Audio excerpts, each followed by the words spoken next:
ఈ నెల 7వ తేదీన అచ్చంపేట సాంఘిక సంక్షేమ గురుకుల హాస్టల్లో ఇంటర్మీడియట్ సెకండ్ ఇయర్ చదువుతున్న విద్యార్థి గొట్టం అజయ్ తండ్రి బాలయ్య బిచ్కుంద మండలం రాస్పూర్ గ్రామానికి చెందిన వారు కాగా ప్రమాదవశాత్తు హాస్టల్కు దగ్గరలో ఉన్న మంచిర్యాల కాలువలో పడి చనిపోవడం జరిగింది. ఈ విషయంపై ఈరోజు గురుకులాల పేరెంట్స్ జిల్లా కమిటీ ఆధ్వర్యంలో చనిపోయిన బాలుడి తల్లిదండ్రుల సమక్షంలో జిల్లా కలెక్టర్కి వినతి పత్రం ఇవ్వడం జరిగింది.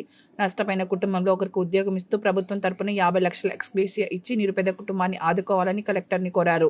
తమ కొడుకుని కోల్పోయామని ప్రభుత్వం తమను ఆదుకోవాలని తల్లిదండ్రులు కలెక్టర్కి విన్నవించుకున్నారు. ఈ కార్యక్రమంలో జిల్లా అధ్యక్షుడు కొత్తపల్లి సుధాకర్, గౌరవ అధ్యక్షుడు దుబ్బాక శంకర్, ప్రధాన కార్యదర్శి సంఘయ్, సాయి కుమార్ తదితరులు పాల్గొన్నారు.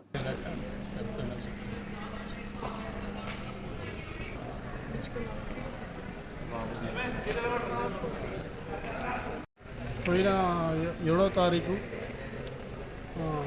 ఇదే నెలలో అచ్చంపేట గురుకుల పాఠశాలలో గొట్టం అజయ్ సెకండ్ ఇయర్ అబ్బాయి 17 సంవత్సరాలు బిచ్కుంద మండలం రాజాపూర్ విలేజ్కి చెందినటువంటి అబ్బాయి మంజీరా కెనాల్లో ప్రమాదవశాత్తు పడి చనిపోవడం జరిగింది. ఇప్పుడు తల్లిదండ్రులను తీసుకొచ్చి కలెక్టర్ గారికి ఒక మెమోరాండం ఇవ్వడం జరిగింది. ఆ చనిపోయిన కుటుంబానికి 50 లక్షల ఎక్స్గ్రేషియా ఇస్తూ కుటుంబంలో ఒకరికి ఉద్యోగం ఇప్పిస్తూ ప్రభుత్వం వారిని ఆదుకోవాలని మేము కామారెడ్డి జిల్లా గురుకులాల పేరెంట్స్ అసోసియేషన్ తరఫున కలెక్టర్ గారికి మరియు ప్రభుత్వానికి విన్నవిస్తున్నాం.